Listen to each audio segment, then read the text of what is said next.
Halo teman-teman. Akhirnya KPU mengakui kesalahan terhadap perekapan online di perhitungan suara Pilpres 2024 atau di Sirekap, teman-teman.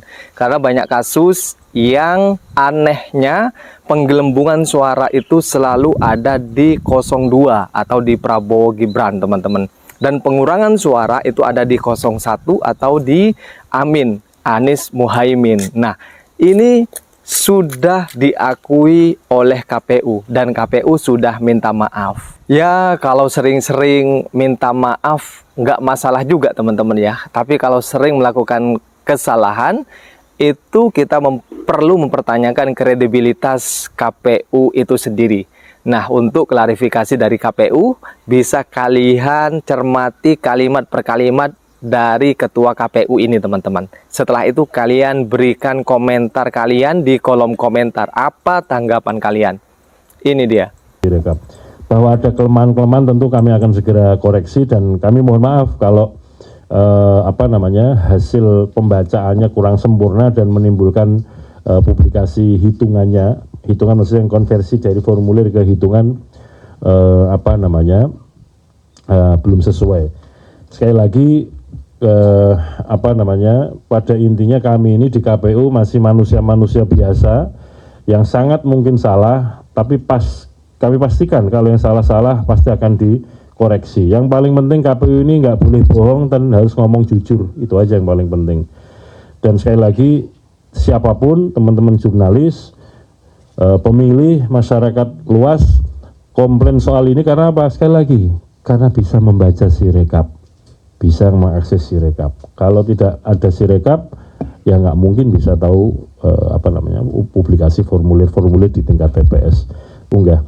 Tidak ada niat manipulasi, tidak ada niat untuk mengubah hasil suara karena pada dasarnya formulir C hasil yang plano diunggah apa adanya, sebagaimana situasi yang diunggah oleh teman-teman KPPS. Teman-teman, kita harus cermati bahwa kesalahan-kesalahan KPU atau yang dilakukan oleh KPU itu selalu menguntungkan salah satu pasangan calon. Kita sebagai pendukung 01 bukan cerewet atau tidak mengakui kekalahan jika memang nanti ada pasangan calon yang kalah. Tapi karena sekarang belum ada putusan dari KPU secara resmi siapa pemenang dan siapa yang kalah, hanya quick count saja yang mengklaim bahwa quick count itu hanya untuk menggiring opini publik saja, sehingga para pendukung 01 dan 03 menyerah dan tidak memperjuangkannya lagi. Kita masih akan menunggu real count dari KPU. Tapi kalau KPU sendiri selalu melakukan kesalahan dengan itu saja yang diuntungkan, maka tentu itu perlu dipertanyakan. Dan banyak komentar tentang masalah KPU ini, teman-teman ya. Karena ini hal yang bukan terjadi hanya sekarang ini saja. Ini selalu terjadi di beberapa kali pemilu. Dan hasil Sirekap inilah yang jadi koreksi kita. Karena sering dibuat untuk acuan quick count ya. Sehingga banyak pelambungan suara yang diuntungkan oleh pihak 02. Atau pasangan Prabowo Gibran, sehingga quick count saat ini menguntungkan atau mengunggulkan 50 atau lebih dari 50% suara dengan kemenangan Prabowo Gibran. Artinya itu satu putaran yang diklaim oleh quick count. Tentu ini tidak bisa kita percaya begitu saja. Bisa jadi ini hanya penggiringan opini saja agar teman-teman semua mempercayai dan merasa sudah kalah.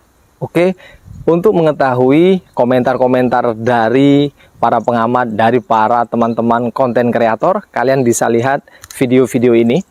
Akhirnya Ketua KPU Bapak Hasyim Asyari ya Pak membuat permohonan maaf ya Pak ya, membuat permohonan maaf karena telah melakukan kesalahan input suara capres dan cawapres. Betul Pak? Ya. Hingga Jumat pagi ini ditemukan ada 2.325 TPS yang ditemukan konversinya berbeda dari yang sudah diunggah. Menurutnya persoalan selisih angka banyak ditemukan pada pasangan Prabowo Subianto dan Gibran Rakabuming Raka. Penyebabnya adalah kesalahan dalam membaca sistem terhadap tulisan tangan hasil perhitungan suara di formulir C1. Dari permintaan maaf itu sebenarnya kita bisa mengambil dua kesimpulan. Yang pertama, KPU mengakui bahwa mereka melakukan kesalahan dalam penginputan. Yang kedua, KPU mengakui kalau mereka kerjanya nggak becus. Kok bisa gitu loh? Apa jangan-jangan ada yang intervensi KPU? Kan kita jadi suzon jadinya ya kan? Untung aja ada para pejuang demokrasi ya kan yang mengungkap kebenaran, ngecek satu-satu ya, di-share di TikTok kayak gimana perbedaannya hasil dari C1 sama yang diinput di data KPU. Akhirnya ditemukan ternyata perbedaan-perbedaan itu. Dan akhirnya apa? Kepercayaan masyarakat terhadap KPU akan rusak, Pak. Aduh, ini tolonglah kepada KPU, tolong dong tag KPU, apa sih akunnya KPU? Gimana sih caranya supaya kita bisa kembali gitu kepercayaannya terhadap lembaga KPU, Pak? Tolong, Pak. 2.325 TPS setelah input pemungutan suara Capres-Cawapres. Banyak banget sampai segitu. Komisi Pemilihan Umum meminta maaf kepada masyarakat ihwal proses penginputan data perolehan suara pasangan calon presiden dan calon wakil presiden yang tidak sesuai data formulir C1 hasil. Menurut dia, penginputan data perolehan suara dilakukan kelompok penyelenggara pemungutan suara dengan cara mengunggah foto kertas form C1 hasil berukuran plano. Tapi dalam praktiknya itu kerap tertukar dan segera diperbaiki. Hashim memastikan tidak ada niat kesengajaan petugas mengubah hasil penghitungan suara. Jumlah TPS yang hasil input datanya berbeda dengan hasil perolehan suara di form C1 hasil berukuran plano terhitung kecil dibanding jumlah TPS yang sudah menginput ke Sirekap. Penyebabnya kesalahan membaca sistem terhadap tulisan tangan hasil penghitungan suara di form C1 hasil. Intinya jangan sampai ada kesalahan apapun ya Pak. Gimana menurut kalian?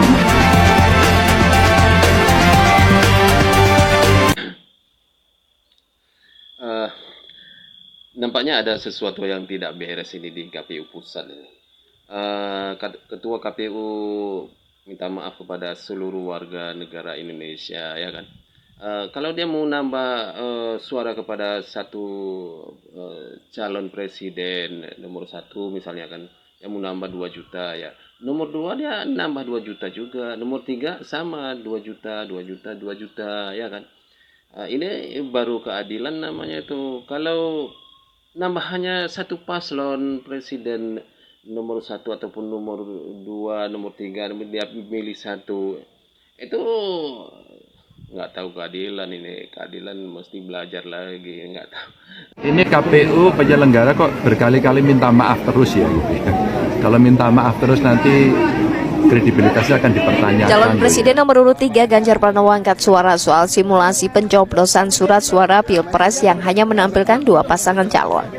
Ganjar menilai sudah saatnya ada supervisi seluruh logistik pemilu yang keluar dari KPU. Ganjar heran dengan sikap KPU yang sering salah dan sering minta maaf atas kesalahan yang sering kali muncul. Menurutnya, KPU mestinya harus tetap bekerja secara profesional agar kredibilitasnya tetap terjaga. Ini KPU penyelenggara kok berkali-kali minta maaf terus ya gitu ya. Kalau minta maaf terus nanti kredibilitasnya akan dipertanyakan loh ya. Nah, kemarin soal suara minta maaf ya, yang ada dikirim ke luar negeri, sekarang soal pencoblosan katanya ditarik lagi gitu ya. Makanya sebenarnya semua yang keluar dari KPU kita minta ada yang melakukan supervisi agar tidak jadi kesalahan dan mereka akan memperbaiki itu gitu. Maka profesionalismenya mesti ditunjukkan betul. Oke, itu saja teman-teman yang bisa kita sampaikan di video ini. Semoga bermanfaat dan silahkan teman-teman berikan komentar terbaik kalian di kolom komentar. Sampai jumpa di video berikutnya. Assalamualaikum warahmatullahi wabarakatuh.